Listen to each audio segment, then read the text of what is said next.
Welcome. We will present our IAP research project, Temperature Control Designed for Electrical Characterization and Validation Oven, sponsored by Texas Instruments through the Industrial Affiliates Program.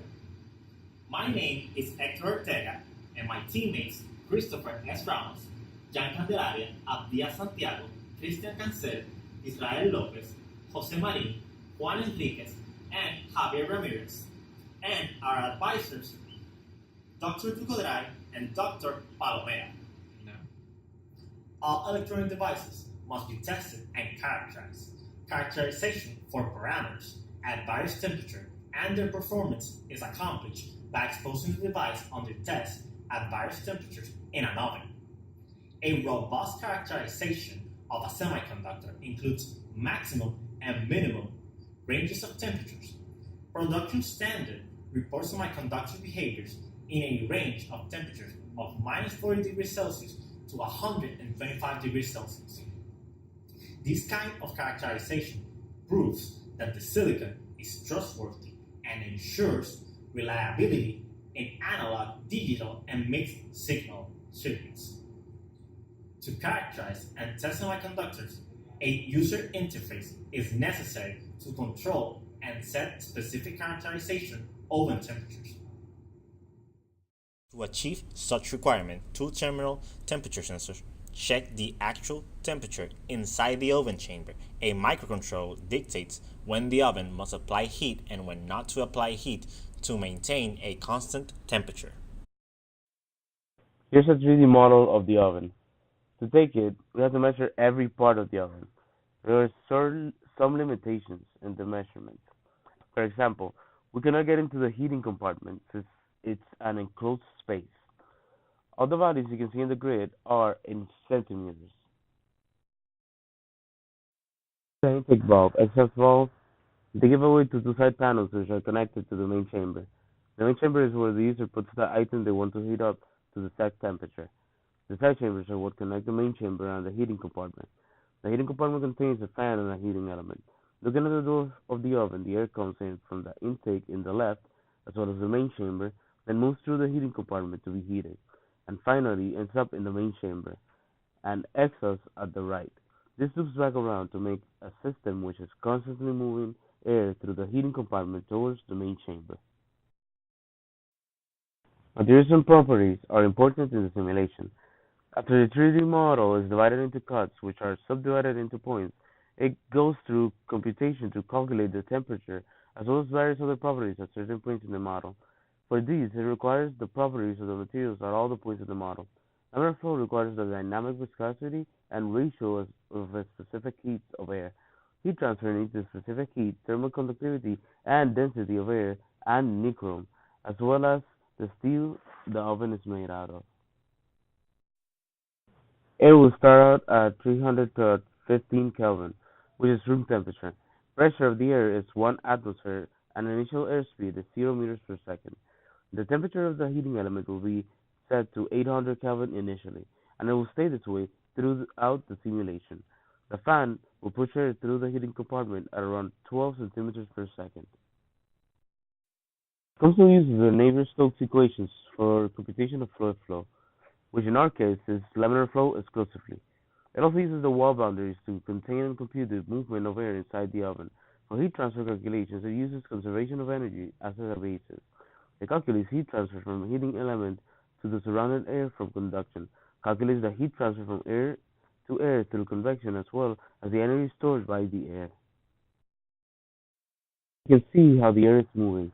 This snapshot was taken from the simulation at 15 minutes of the initial conditions. You can see how the air moves from the exhaust into the main chamber and then back into the intake. We can also see that there is not a lot of flow from the intake or exhaust valves. This keeps going in a loop in the oven. Here we can see a video of the heat through time. The simulation is set to run to 1 hour. You can see here the heat moves, and around 2 minutes the desired temperature in the chamber was around 500 Kelvin, which was the set temperature. It takes more time to actually reach the desired temperature, but we see that it is highly dependent on the initial temperature of the heating element. On other simulations, we saw that air speed also affected the speed with which the temperature in the main chamber reached its desired temperature. There are a few things that could have made the simulations better. Having blueprints of the oven would have helped with the dimensions of the heating compartment, as well as the positioning of the heating element. Knowing the heating element's precise material would have helped with the material's properties in the simulation. Also, knowing the speed with which the fan pushes air out would help us get closer to the real world values. Simulation has helped us get a general idea of how the oven works. We saw the change in air temperature between the air in the heating compartment, which is affected directly by the heating element, and the air in the main chamber. The simulation also helped us with the visualization of the system and the temperature and wind speed velocity on different points in the oven.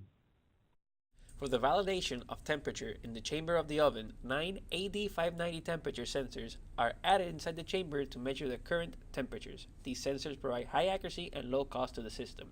The AD590 use a property of silicon transistors which result in a voltage that is directly proportional to its temperature, also known as proportional to absolute temperature or PTET voltage. The circuit presented is the transresistant circuit that uses an electrolytic capacitor to reduce possible noise presented by the resistance. This circuit helps minimize calibration errors by trimming the potentiometer. The transduced operation of voltage to temperature has been designed for easy conversion from the sensor voltage output to the actual temperature reading. The produced voltage is then sent to the microcontroller for further processing. The oven controller is the component that takes care of regulating the temperature inside the oven. The controller we design is based on a proportional integral derivative controller, also known as PID, and it can be configured through a physical user interface or wirelessly through LabVIEW. The range of the controller is from 20 to 150 degrees Celsius, and it supports multiple characterization sessions to automate the process of setting multiple temperatures. And it is based on a Texas Instruments C2000 Piccolo Launchpad. Here we have the architecture of the controller. In the center we have the Piccolo Launchpad, which is the brains of the operation. The top left we have the 9 temperature sensors inside the oven, and in the bottom left we have the solid state relay, which turns the heating element on and off. In the top right we have the ESP8266 Wi-Fi module, which communicates wirelessly to a computer running LabVIEW. And in the bottom right we have the user interface, which has the LCD, 4x4 keypad, and a magnetic switch to detect whenever the door of the oven is open. For the temperature sensor interface, we have 9 AD590 sensors that need to be connected to the C2000 Piccolo Launchpad. The microcontroller unit that we're using has a 12-bit analog to digital converter with 2 sampling channels and 16 input channels. This means that we can accommodate the 9 sensors in one microcontroller and sample 5 times per interrupt. The analog to digital converter has an input range of 0 volts to 3.3 volts and uses a round robin scheme that guarantees the reading of the 9 sensors when an interrupt is made. As requirement for this application, we need to have a high resolution input from the sensors to the microcontroller unit, meaning that we have to use the full scale of the analog to digital converter. To use the full scale of the analog to digital converter, a signal conditioning circuit is needed to amplify the sensor's output. We designed the signal conditioning circuit presented in the image by implementing a non-inverting amplifier using the LT1030DP operational amplifier. Some of the features it has is that it is a precision amplifier, has a low noise generation, and wide range use. The hardware interface of the system consists of 2 parts, the 16x2 character LCD display and a 4x4 keypad. The display provides feedback to the user, showing the current temperature and time, which is called a set point, the average temperature measured, and the temperature measured by each sensor. The keypad will provide interaction with the system, initializing a single set point or starting a session of multiple set points. Here is an example of the flow of the user interface. If the user selects set temperature, he'll be able to set the temperature and set the time. If the user goes to view temperature, he'll be able to see the average temperature and the temperature measured by each sensor in the system. The wireless communication in the system has three main components: the microcontroller unit, the Wi-Fi module, and LabVIEW. The microcontroller unit will be able to broadcast measured temperature data through UART. It will also be able to receive commands through UART. The Wi-Fi module will host a server in a local area network.